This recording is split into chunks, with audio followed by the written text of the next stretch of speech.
Single Simulcast is about a lot of things. This podcast may make you laugh, cry, or pound your fists into your desk. If you hear something you like or something you don't, leave a voicemail at 916-572-9016 or email us at singlesimulcast@gmail.com. 1. Single Simulcast. Single Simulcast episode 297. Shantae's here. I'm here. That's it. Some of the guests continue, but sometimes you just want to kick it with the fam. So, we're going to start off hot with this one. Apparently, there's this guy who's like really well known in jazz, and I love jazz. I love it. I love it to pieces. And this guy has been in the industry for at least since the 80s. He's performed all over the world. He's done wonderful avant-garde type music. Like, this guy is literally a like almost a deity in the world of jazz, in my opinion. And his little brother Wynton has issues with hip hop. I don't even know if it's his little brother. They could be the same age. They could be twins, but this nigga talking like me too, all like I need some attention too real quick. So he's acting like the whole thing. Trumpeter Wynton Marsalis didn't hold back during a new interview in which he discussed the impact rap music has on the black community. Is my voice hotep enough? I feel like I should get more militant. Hold on. Vanglorious. This is protected by the red, the black. Okay, I got it. He believes hip hop is more damaging to African Americans than I can't do this without laughing at his ass. Bum ass. He believes hip hop is more damaging to African Americans than statues of the Confederate leaders who fought to preserve slavery. In a recent interview with journalist Jonathan Capehart on his Cape Up podcast, caping for Confederate statues. See how that works? Like, he was like, I'm going to pick a theme, I'm going to attack it, and I haven't put out music in like 30 years. I'm a bum ass nigga, just a bum. Marsalis shared that he's never been fond of the vulgarity some rappers spew on the microphone, mostly because they don't sample his music. So he puts out music and everybody, here's the fucked up part that is so sincere. He puts out music and everybody thinks his brother did it. That's the dirty part. He puts out music and everybody's like, damn, your brother's dope. And he's like, that wasn't my brother, that was me. Yeah, right, whatever, nigga. You shouldn't be saying that. You wouldn't be saying that if you didn't listen to hip hop. Listen to my music. I love the good jazz where they go, I love all jazz. That's why I'm able to fuck with jazz and make fun of it. You can't make fun of jazz, but I can make fun of jazz. You're not in it. Is that how it works? Is that like, because now you know how straight white male is the new N-word? I'm feeling a certain sort of way today. But you can't talk about straight white males. Only we can talk about straight white males. Said straight white males who never talk about each other and never put each other on Front Street, because why fuck with the status quo? Anyways, back to this little nigga. Quote, my words are not that powerful. No, they're not. You're a jazz musician. You don't even sing. I started saying in 1985, I don't think we should have a music talking about niggas and bitches and hoes. Wait, what? What? In 1985, nigga, what? In 85, Run DMC was doing My Adidas. What? What? 1985? What? NWA didn't even get around to like 89, nigga. What kind of future are you? Are you cable? Are you cable? What? I was saying in 1985, we didn't need this music that's coming up pretty soon that talks about niggas and bitches and hoes. And I will completely say that there's rappers who, with their music, with their lyrics rather, did have an effect on my life. And likely had an effect on many people's lives in regards to how, especially how black women were viewed through their eyes. I will say that wholly and wholeheartedly. It wasn't until a couple weeks ago or a couple days ago when I read it in an article that it was like, you know what? Snoop really did have a song called Bitches Ain't Shit. But my nigga, I hate saying but my nigga, you really putting that up against Confederate soldiers who contributed to slavery for real? On the one side, we have Robert E. Lee. On the other side, we have worst behavior. Well, I mean, he's not, but he is specifically talking about the statues. So it seems like he's salty about, well, not salty, but he's talking about like one being worse or better or whatever. It's just they both have been, okay, so the problem with Wynton and what he's talking about is how he's trying to compare the two as if one is worse or better than the other, when both of them have been impactful. You know, it's impactful for us, for a statue to be in a park and it's a Confederate general, knowing that history, you know, that's something you got to walk by. That's something that your kids got to play by. That may be something that you've played by, you know, if that's where you live, if that's in your town. So, but at the same time, rap music has been impactful, you know, for better and for worse. So this idea that hip hop is worse than these statues is just silly. It's just like it's a corny comparison, I guess, is basically where I'm coming from with it. It's just like, okay, and nigga, so what? Like you on some bullshit. It's a corny comparison. You know, by comparing them, it makes it seem like one or the other isn't impactful.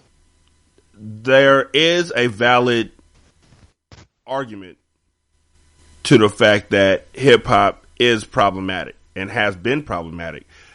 But this nigga been saying this since 85. This nigga been, every time something happened, he was like, yeah, but hip hop. I feel like he's been doing that since 85. Like the Berlin Wall came down and he was like, yeah, but hip hop. And the Ku Klux Klan rose back up and he was like, yeah, but hip hop. R. Kelly, what about hip hop? Sagging pants, that's because of hip hop.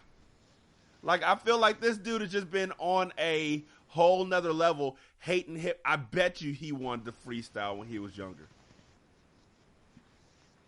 I bet you. I bet you. He was like, my name is Wynton and nothing rhymes with Wynton. Get the fuck off the stage. I hate y'all and I hate hip hop. I'll get you, my pretty, and your little microphone too. I can cipher. He went on to say, it's just like the toll the minstrel show took on black folks and on white folks, because all lives matter. Now all this nigger this, bitch that, hoe that, that's just a fact at this point. When asked about Kanye's latest claims about politics and race, Marsalis dismissed the rapper. Quote, I would not give seriousness to what he said in that way, okay? This guy is making products. It's not like Martin Luther King said it. A person who knows or who is conscious of a certain thing, he's entitled to whatever it is he wants to say. The quality of his thought is in the products he makes. This nigga hates hip hop. I mean, we may be without a Martin Luther King. We may be without a Malcolm X in our lives right now. But to completely discount somebody's thoughts just because they rap. Nigga, I could discount all your thoughts because you haven't made a quality lyric in 33 years.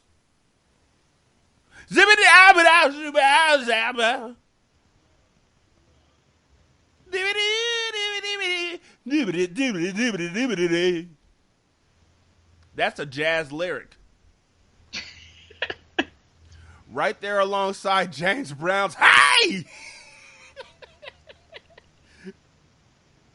You can't tell me, look, you are a talented musician, I think. I don't know. I keep confusing you for your brother. Like, I want to call you Bradford so badly.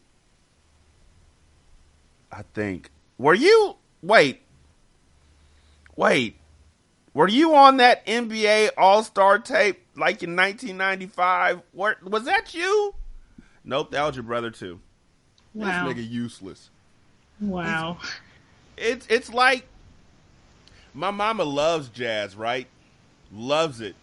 Norman Brown, Najee, Boney James, the Jazz Masters. Let me see, who else? Golly, what's the dude's name? Victor Wooten. Gerald Albright. Like, we love jazz in this family. We do jazz. There's a name that hasn't been mentioned in that motherfucking group. It's this nigga right here. And again, look, not all opinions are going to be popular opinions, which is why people say this is going to be an unpopular opinion. But for you to say this and then say that you don't listen to the thoughts of anybody who performs hip-hop because they do hip-hop, that's just special. You sound real salty right now. And I'm still trying to figure out the whole how you knew that they was going to be talking about bitches and hoes back in 1985 when the worst thing that was out in that day and age was Brass Monkey. Niggas was scared to say anything in 85. Do you remember rap back in 85? Let me remind you. Fly Girl. That was in 85. Also in 85. I don't even think Funky Beat was out in 85. Maybe One Love. LL Cool J might have been talking about how he couldn't live without his radio. This is the hardcore hip hop that you're afraid of right now. This that real shit. Shit that make you feel shit. Dump them in the club shit.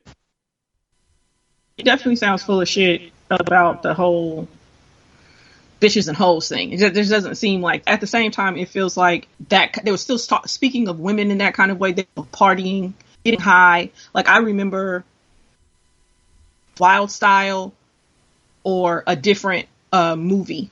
But Busy Bee was, in the back of the limousine with the ladies, smoking his herb and, doing shit that people do now. It just sounded more fun. It looked more fun then than it does now. It looked like what he was doing was fun. It was cool.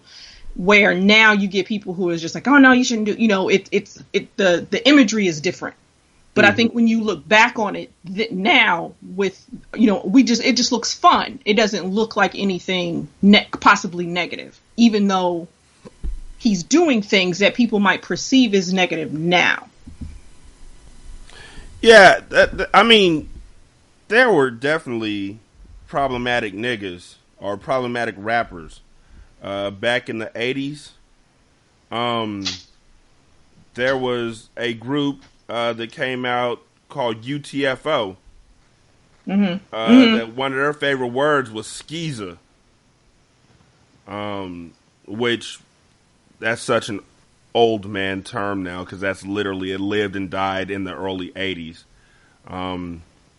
But their thing was skeezer pleaser. Like, I want you skeezer, and all that kind of stuff.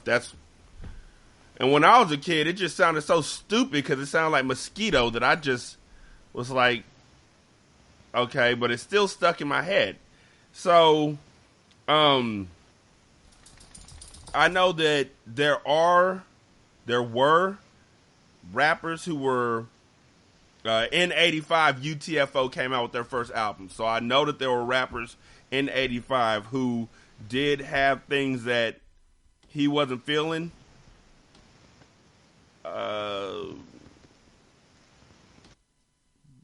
But they weren't calling people niggas and bitches and hoes, so like I'm still trying to figure out how he figured that out in '85. Like nobody's gonna be able to explain that to me. Yeah, it's just bad nostalgia. That's what it is. It's people, you know, they know they had a feeling about something. Like he might have felt some kind of way about hip hop then. It's his fault. I will always not hesitate to blame Wynton Marsalis for being just such a evil little brother. And here's the thing. He assisted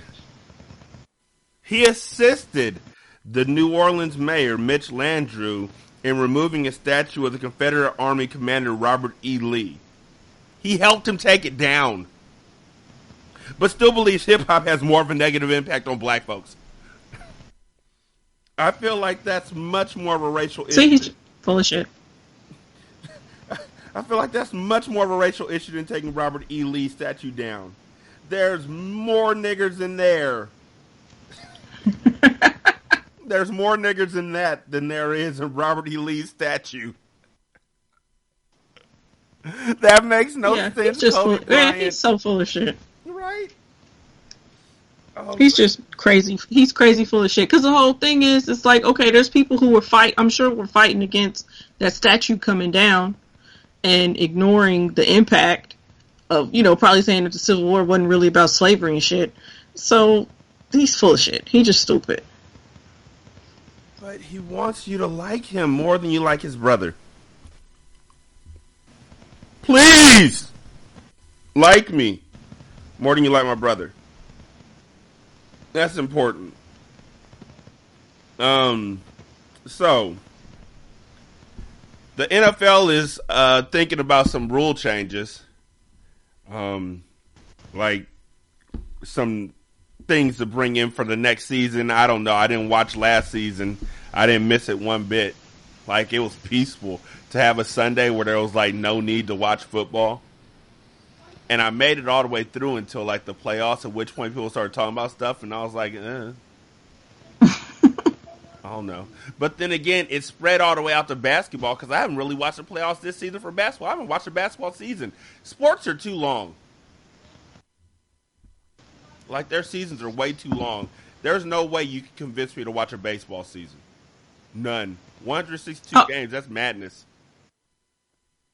Yeah, that's way too... I mean, that's from... Golly, you go through like almost three different seasons. No, you do go through three different seasons. I mean, because it starts in the spring, goes through the summer, and ends in the fall. Mm-hmm.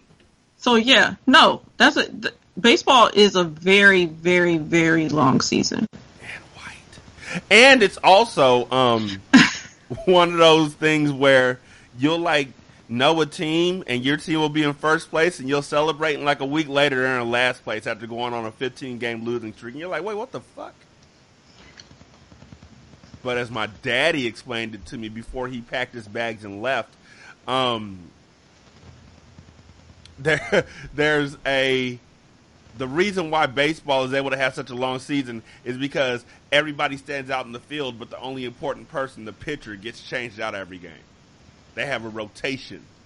The NFL's making up new rules that's going to make all of y'all say, fuck them niggas. On Tuesday, the NFL owners put 3 hours aside for a privileged session to speak amongst themselves and family members about the most sensitive of topics. Domestic violence, women's rights, how to finally pay the cheerleaders what they are worth in a professional league where they are also professionals. Huh? Bringing back celebrations. Huh? Nah, none of that. One thing they talked about, though, was how the league will handle players kneeling during the national anthem going forward. An idea being floated in the room goes like this. It would be up to the home team on whether both teams come out from the locker room for the anthem, and should teams come out, 15-yard penalties could be assessed for kneeling. Now, just to remind y'all, back in the day, the NFL didn't give a flying fuck about the anthem. They didn't give a shit about the anthem. Nobody came out. Nobody was there. There wasn't anybody like airplanes flying over the top or anything like that. Nobody cared about the anthem. It wasn't a real thing. Folks still stayed in their locker rooms. They listened to music, did some drugs, watched Willie Beeman's music video. Nobody cared about the anthem until, like, out of nowhere, the armed forces paid them money to sponsor them. And then they cared about the anthem. They cared about it a whole lot. They had, like, a billion reasons to care about the anthem. So now all of a sudden, they're talking about giving 15-yard penalties for players who kneel. It's so silly. It's so silly. It's just like, why can't these men just kneel and you, as an organization, ignore that shit? Just let them kneel. And then it's just done. Like, I don't understand giving people, like, it's just going to add more attention to it. If you really got a problem with some shit, just let that shit go. Like, this is nothing, like, this isn't, you're not going to die behind somebody kneeling. Like, the NFL as an organization isn't going to die. So, why, it's really annoying. It's just annoying that they're going this far with it. Because it felt like it blew over. You know what I'm saying? Like, by the time the Super Bowl came and everything, like, it didn't blow over as far as Colin Kaepernick was concerned. But it felt like that shit was over by the time the Super Bowl came. Shantae, do you know how hard it is to ignore somebody who drops down to one knee while everybody else is standing around them? Do you know how hard it is to not see that person who literally drops lower than everybody else, almost out of sight? It's impossible to not pay attention to the person who literally drops from 6 feet down to 3 feet behind people who are 6 feet, so then they can, protest what they believe in. It's impossible to do that. Okay, I just need to be more sympathetic to rich white eyes, I guess. It's like what Drax said in Infinity War. If I move slow enough, I'm almost invisible. Watch me eat this chip. It's that same thing. Like, they are just, no matter what Colin does, no matter what Eric does at this point in time, no matter what Michael does, no matter what Richard Sherman does, at this point in time, white eyes are trained to follow them. And it's like, this is what's important to y'all. Y'all got a chance to really make a statement against domestic violence, and this is what's important to you. Okay. I won't be back. Which isn't hurting it is hurting the league, but it's also hurting the players. And it's hurting the fight, because they're just going to continue to say, people left because they keep kneeling.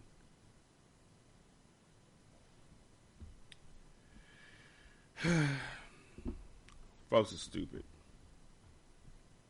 Here's a question for you, Shantae. If a person wins a lottery, should they be kept anonymous? Oh, yeah. I know everybody doesn't want it. Some people are fine with, letting everybody know that they won. But if a person wants to be anonymous, yes. I'm curious to know who the fuck these people are who wants everybody to know they won the lottery. I don't want none of y'all. I want y'all to think spontaneous combustion is the reason why I disappeared. I think one, there's probably people who are naive, and then there are the people who aren't, They just don't think bad things are going to happen to them. Bad thing happens to all of y'all. You know. Yeah. Yeah, they don't. You know, they're naive. People recognize the possible danger. What amount of money would make you not want to be anonymous? Probably like $100K. I can see that. I want 100,000. I'll let people know because it'll be gone before they get there. Oh yeah, it's gone. Like it's like, oh, you ain't got the money, and I wouldn't give, and nobody gets a dime. I mean, like, you know, this is the house's money. Mm-hmm. Saying, like, as far as like, oh, like I feel like if you get up into like the tens or hundreds of millions, you know, like a Powerball jackpot, you can kick out. You know, it would probably be in your best interest to kick out to people. But like we get into like the tens of thousands, hundreds of thousands. Nah, that's the house's money. That's my money. You're going to have to wait on whatever you think you're going to get kicked out to you. Because all these bills got to get paid, all this debt, whatever it is, you know, whatever we got to take care of is getting taken care of. And you are, you know, last on the list as far as that, like, as far as I'm concerned. Like, hey man, you remember that $10 you owed me? Nigga, I only won 100,000. It ain't enough for you. Look, let me win. Look, dog, I just spent like 1,000. I put a thou wow on more lottery tickets, homie. Let me win that Mega Millions, $260 million. When that happens, I got you. But until then, nigga, I'm broke. Don't even look at me. I got bills to pay. I ain't got that right now. I don't understand why you on me right now. You should be celebrating with me, my nigga. I just won 100,000, 100 thou wow, nigga, 100 racks, nigga. I just got that, and you standing here immediately asking me about a funky ass $10. How dare you, nigga? How dare you get in my face, ask me about $10? Do you know? Do you know how much money I had to spend for this ticket? My nigga. Just look, dog, look. Yeah, no, look. I will pay you when I see you, okay? But when I see you, I swear to God I'm going to see you. Look. All right, Granddad. I'll talk to you later. I love you. Bye. Yeah. It ain't enough to pay. It ain't enough to pay these niggas back. And I honestly do believe that if I paid people back with $100,000, my beloved wife would be pissed with me. Like after taxes, yeah, brought down to like 70,000. She'd be right. hella mad. Right. That's why it's just like, well, sure, I'll tell somebody that I need a new car. That could be half of it, you know, or a quarter of it, you know, depending on how much the car costs and everything. It's just like, man, nah, ain't no way. Like, nah. Everybody's not gonna get, you know, favor ain't fair. You know, everybody ain't get somebody's ship come in, you know, and maybe it helps you too, but, you know, I don't know. Sometimes the water don't lift all the boats. I don't know what to tell you. And 100,000 is just enough to pay off all your debts, nigga. We ain't even rich. We just back at zero. We start right back at one like Brian McKnight. Right. We got our credit back. We got our credit back together. Right. But that's all we got. Right. And the bad thing is, a week after you pay off all that debt with that 100,000, debt come right back. It starts stacking right back up. Yeah. Just because you don't know how to act. I'm free! And you start swiping shit. I'm free to buy these Beyonce tickets. Yep. That's probably something I would buy too. I got this card though. You ain't learned shit. Was that my conscience? Because if so, my conscience wasn't saying shit when I was looking at that Tesla. Why my conscience sound like my granddad anyway? Turned out it really is your granddad, still salty over the $10. You ain't learned shit. Oh, man. A woman flew off the handle at an upstate McDonald's when she didn't get her order of small fries fast enough, yelling homophobic slurs and threatening employees with a gun, cops and the store's manager said. An unidentified woman pulled up to the drive-thru in Albany at around 7:20 p.m. on Saturday. She had been waiting for about 2 minutes when employees asked her to pull into the parking lot and said they bring her the fries because there was a line around the corner, the fast food manager told the Post. She was like, "Fuck you!" She was very upset and wouldn't park. She was arguing and called my employee a homophobic slur. The woman even flung a slushie she had in her car at the drive-thru window, so now she's thirsty too. Finally, she parked and then rushed into the restaurant, telling one employee, "I'm gonna come back for you," according to Perez, who said he warned her he was calling the cops. She came inside the store screaming and shouting, cussing people out, he said. After her outburst, she walked out of the eatery and walked back into the drive-thru, where she pulled out a black handgun from her waistband and pointed at the manager. "I was very scared," Perez said. "I'm new to Albany. We don't deal with this in Massachusetts, nigga. Yes, the fuck you do." It was quite intense, he added. Everyone was shaken up. The woman's female friend, who was in the car with her, calmed her down, and the pair left without their food. Cops were still looking for her on Monday and were reviewing security video footage of the incident, Smith said. Dang, she was wilding over some French fries. And you know what? Those McDonald's fries are really good, but they're not good enough to go to jail behind or to pull a gun on somebody. And that's what her friend said. I can understand you being mad over, a steak being overcooked because they just assume black folks like things well done. I can understand the fries being cold. That shit pisses me off. I can understand if they gave you an apple pie that was like cold in the middle. That's irritating too. But did you have to throw my slushie? You knew that was my slushie. You reached over to the passenger side of the cup holder because there's the driver's side cup holder and the passenger side cup holder. They're side by side. You reached over to the passenger side cup holder and grabbed my slushie and threw it at them. You walked to the car, said you'll be right back, grabbed the gun, walked back into the drive-thru.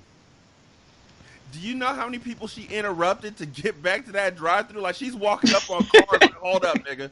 Hold up. Hold up." I said, "Hold up. Yo, manager, somebody gon' give me my fries." Ain't you the motherfucker who just threw a slushie at me? Now I'm throwing bullets. I can understand the anger that comes from having certain things happen to you at McDonald's, like having to eat there. But over a small fry, you pulling a blammer? Over a small fry though? This ain't even supersized. This is the one that comes in the only one that still actually comes in the paper wrapper thing. They only give you like 5 fries in it. Yeah, that's like the kids' meal size. You ready to murk niggas over a small fry? Do you not realize that in the long run of things, a small fry is small fries in the world of just everything? That worked out better in my head, but it's okay. This motherfucker had a gun. A gun. Was pulling rocket launchers on niggas. And got away scot-free. I bet you as they pulled off, her friend screamed out, "We wildin'!"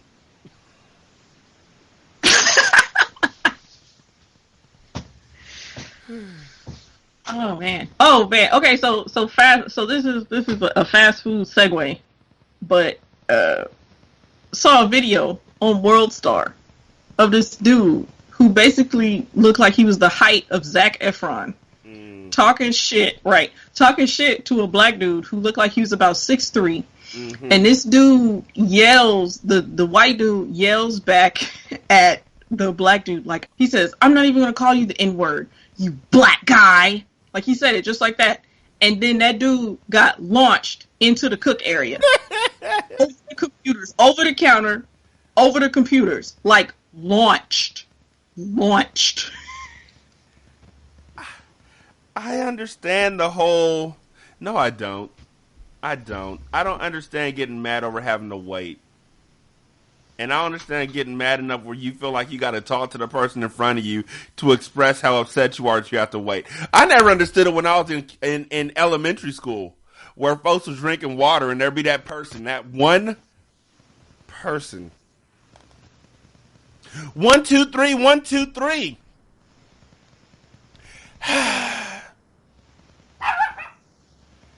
Say something for the whales. God, you're going to drink all of it.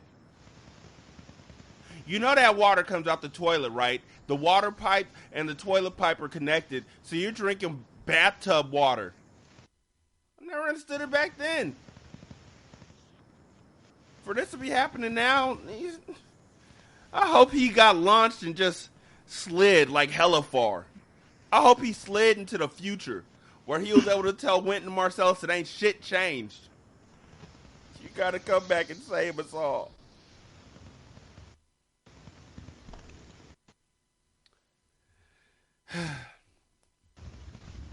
Authorities say a Florida man climbed on top of playground equipment and yelled a vulgar explanation of where babies come from as the children played. An officer said he watched 30-year-old Otis Dwayne Ryan climb on top of a piece of equipment where children were playing on Sunday and start shouting that babies come out of women. The officer said Ryan used inappropriate language.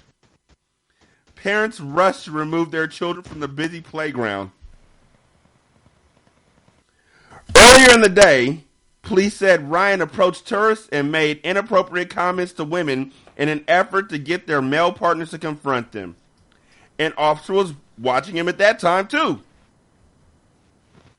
He was charged with disorderly conduct, found guilty, and fined $118. Children, gather! I know where y'all come from. I know where babies are made. I'm going to tell you. I'm going to tell you right now. This is where babies come from. Up your butt and around the corner where the fudge is made. No, wait, wrong. Wait, no. That's the wrong hole. Babies are made when your mom and dad are having sex in the butthole, and then your dad pees on your mom's stomach.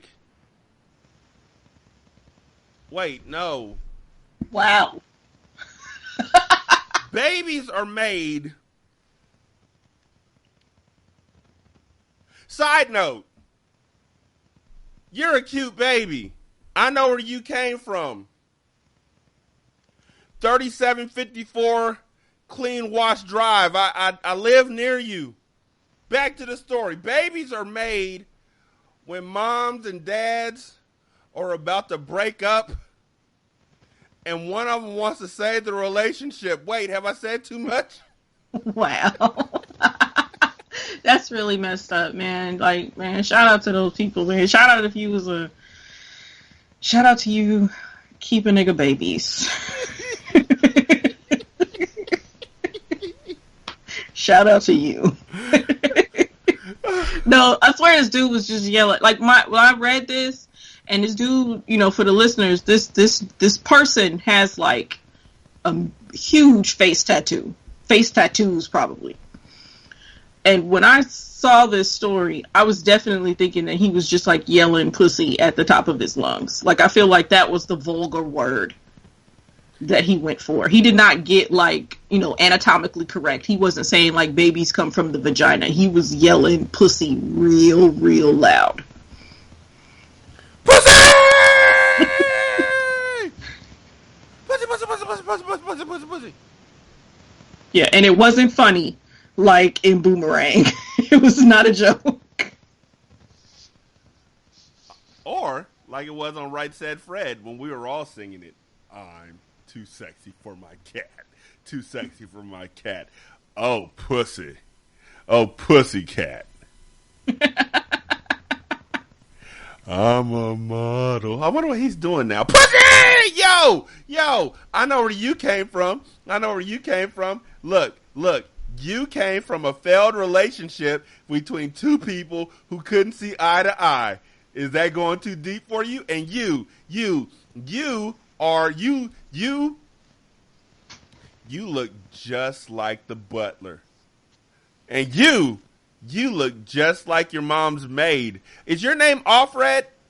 I'm just saying, there are certain things that are showing where children are coming from. And it is quite apparent in this day and age that unless you plug that hole up with bubble wrap and styrofoam, they will keep falling out because that's the way the children are made. When you wish upon a star, children fall out the vagina. Do you like my tattoo? So, Steve Harvey has made a career out of offering up relationship advice to women, so it's no surprise that he did so again at a recent event. Quote, I tell women this all the time. All men can change, and all men will change, but there's only one woman that we're going to change for. I fucking hate him, by the way. Just a side note. I mean, Family Feud, but him, and then he made the Steve Harvey show, which I liked, and it's like, did I like him or did I like everybody else? And then he was on the Kings of Comedy, and I was like, ha, ha, but not for him. I was like, and then everybody else was like, ha, ha, and he was like, It's just one. We don't change for all women. We only change for one woman. If he ain't changing, you ain't the one. Yeah, I'll give you a few moments to let that one ruminate. Want me to read it again? I can read it again. I'm going to read it again. I tell women this all the time. All men can change and all men will change, but there's only one woman that we gon' change for. And that's Michelle Obama. Wait. It's just one. We don't change for all woman. He said all woman. We don't change for all woman. We only change for one woman. If he ain't changing, you ain't the one woman.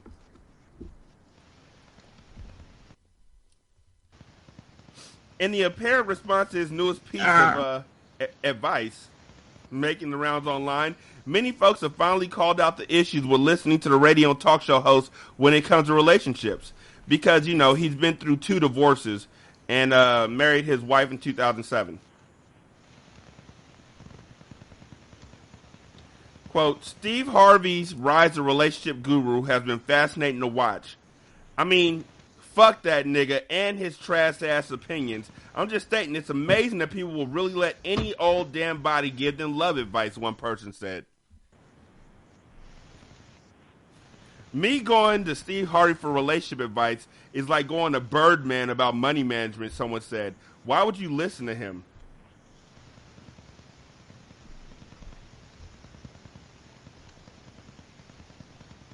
Yeah, I don't know.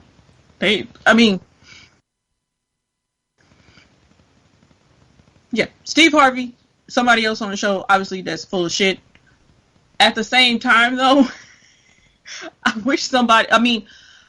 think there's something to be said about boundaries and paying attention to who people are, you know, and not and not staying in a relationship too long. It's just that Steve Harvey isn't the right messenger for that type of shit, because he doesn't have a nuanced approach to the shit. He only has stuff for women. Yeah, that makes it to sound like they're to blame for their relationship troubles.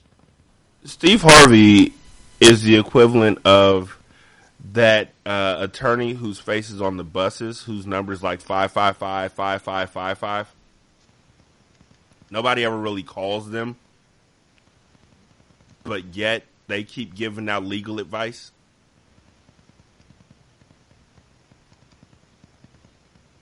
That was fake deep.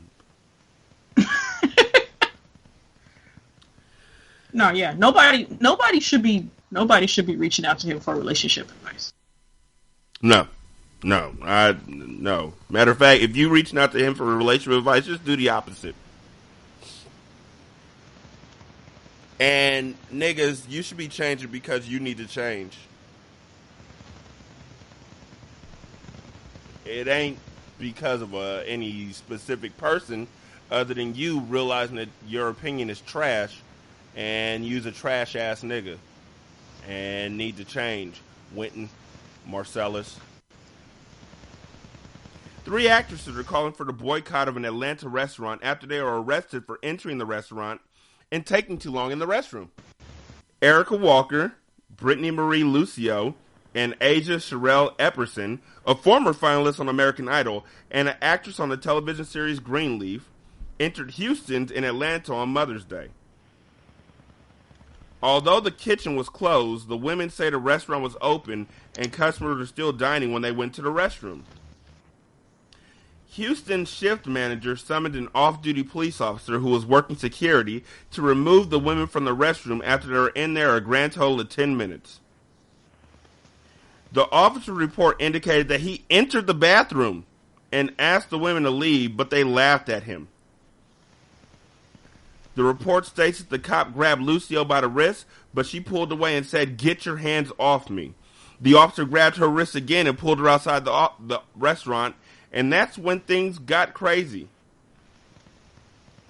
According to the officer's version of events, the woman whom he just easily pulled out of a bathroom and through a restaurant and dragged outside went Super Saiyan and screamed, "Get your fucking hands off me. You ain't about to touch me." The policeman says then Lucio punched him in the mouth, causing a cut to his lip. The off-duty cop told employees to call 911, but by then, Lucio had apparently turned her superpowers off because the cop was able to restrain both Lucio and Walker all by himself. Meanwhile, Epperson pulled out her phone and began recording. The video shows the officer holding Lucio and Walker in the bushes as they try to get him off of them. One of them claimed that she was going to call the real cops as a restaurant employee, presumably the shift manager, explained that she was assaulting a police officer. Soon, another officer arrived and arrested all 3 women for criminal trespass. Lucio was also charged with felony obstruction. The Atlanta Police Department says the actress's charges of excessive force will be reviewed by the department's Office of Professional Standards. Okay, so did you watch the video? The video of this? Yes. No. Did you watch it? Okay, because I didn't watch it either. Because what I'm trying to gauge is, was this just a plain clothes officer going into a ladies' room, snatching up a woman? You know, it's like snatching up women. Mm-hmm. Because I can't imagine somebody who just looks like a Joe Schmo coming into a ladies' room trying to snatch me up and me not fighting back. I'm looking at this video. He's wearing a police uniform. Oh, okay. Because it's still not okay. No, it's still not cool. How you just walk into a women's restroom and be like, y'all need to get out? Like, isn't there a thing where once they say, it's women in a restroom, shouldn't they dispatch a lady out? I mean, that's at least what people see. More people on Twitter were saying that was how it worked in, where they were. The only thing I can think of is that it's different in different states. That's the only thing that I can think of. Is that if it's not like that, if that's not an across the board thing, it's just different states got different procedure for this kind of stuff. It's still stupid though. It's like how you call some. Like, I can't imagine somebody calling the police on me. I'll call the police on you. If you win 100,000 and you don't give me my $10, that's what my grandfather would be saying. And I'd be like, granddad, this ain't really the time or the place. And he'd be like, any time is the time and place for you to see these hands if you don't give me my money, little nigga. I taught you everything you know, but I didn't teach you everything I know. We'll be right back. This single simulcast.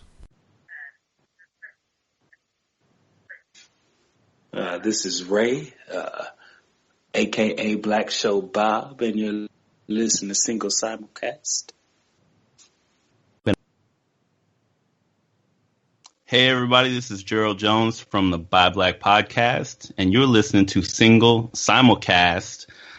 I've been drinking a whole bottle of wine through this episode. This is the first podcast I've been on where I've been allowed to drink, and I'm loving it. Y'all keep listening. You're listening to Single Simulcast with Rashani and my mom, Shante Fabulous. Hi, that was simple, sensational. Single simulcast will surely surface speedily. I have no idea what else to say here. Bitches.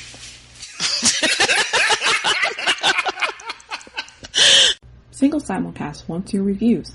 Leave a review on Apple Podcasts, Google Music, or wherever you listen to us. Tag Single Simulcast with the screenshot of your review on Facebook or use the hashtag SSCast on Twitter. Enjoy the rest of the show. Hi, this is your man Jeremy from the Crown and Collars Podcast, and you are listening to Single Simulcast with my man Rashani and Shante Fabulous, your favorite podcaster's favorite podcaster. And I'm your favorite podcaster, so that should be your favorite podcaster, because I'm your fave, and your fave's fave. Check them out on Single Simulcast. And check out Crown and Collars, found wherever you can find great podcasts and the CSPN network. Who Raised You podcast is a kitchen table conversation between Karen, Jalian Yang, and Treasure Shields Redmond. As we explore how culture, family, and intersecting identities pave our way toward liberation, we want to know, who raised you? We're curious and sometimes a bit irritated. Sit down, we have lots to talk about. Are you interested in supporting this Black podcast? Awesome! Become a Patreon member at www.patreon.com/singlesimulcast. And for $5, you'll be able to chat with the hosts during our monthly Q and Awesome session. You can also support the show via our Teespring store at teespring.com/stores/single-simulcast and get a shirt or a mug. You also have the option to put a little something in our cup at paypal.me/single-simulcast. My name is Jordan Redfield Wade. Well, well, well. If it isn't the so-called People's Champion. By day, I'm a philanthropist and private investigator. You risked your own life to try and protect someone who needed it. If that's what's needed to be a hero, then I want to help. But by night, I protect the people of Newark City in a different way. My name, champ, is Redwing. Do I need to count the sheer number of felonies you committed today? As she lay dying, I promised my mother that I would fight for those who couldn't fight for themselves. And I refused to let her down. I would do anything to keep you safe, you know that, anything. Even murder? If that's what it took, then yes. I am the defender of Newark City. Justice is not something you can manufacture. I am Redwing.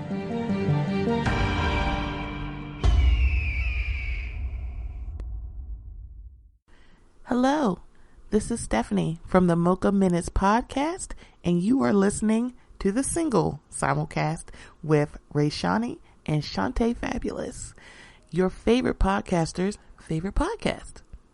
That sounds about right. So, wherever you can find good podcasts, that is where you'll find the Single Simulcast. So please check them out. And while you're there, please check out the Mocha Minutes podcast. All right, See you guys later. You did something, and I heard me. Something. A little I don't something, anymore.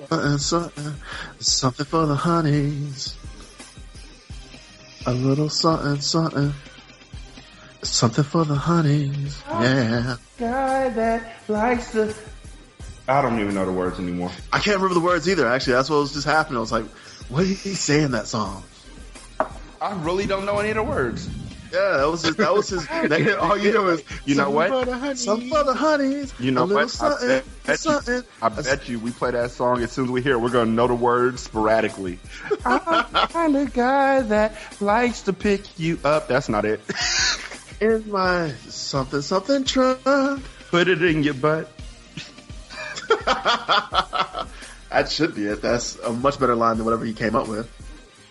Dang. Montel Jordan, his one, Something for the Honeys isn't even one of his top 5 songs on Spotify. You serious? Wow.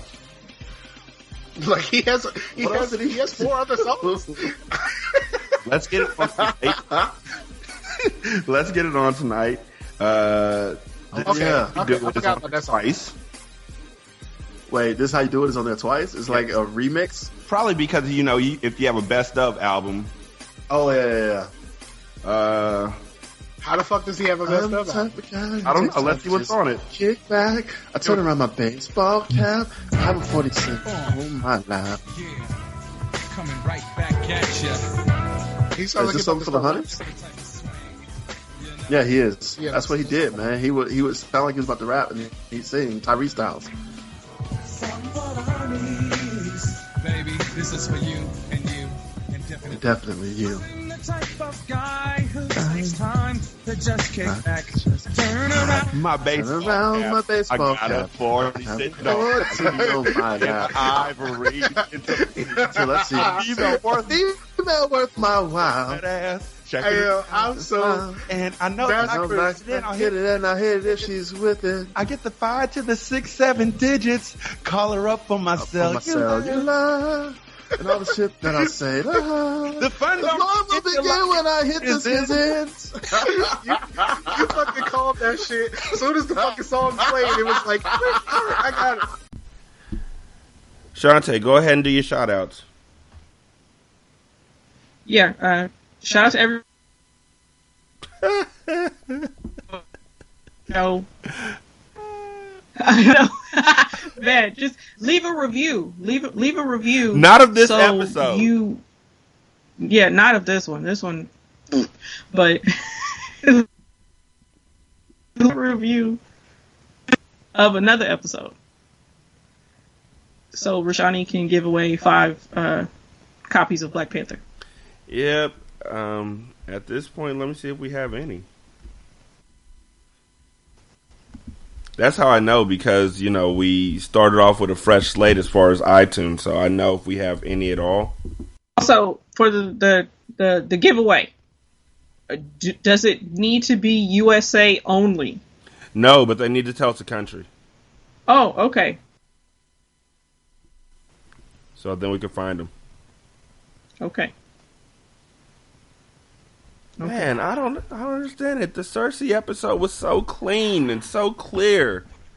And then Comcast was like, fuck y'all niggas. Yeah, today's just not the day. And tomorrow's not looking good either. That's what my mom would say.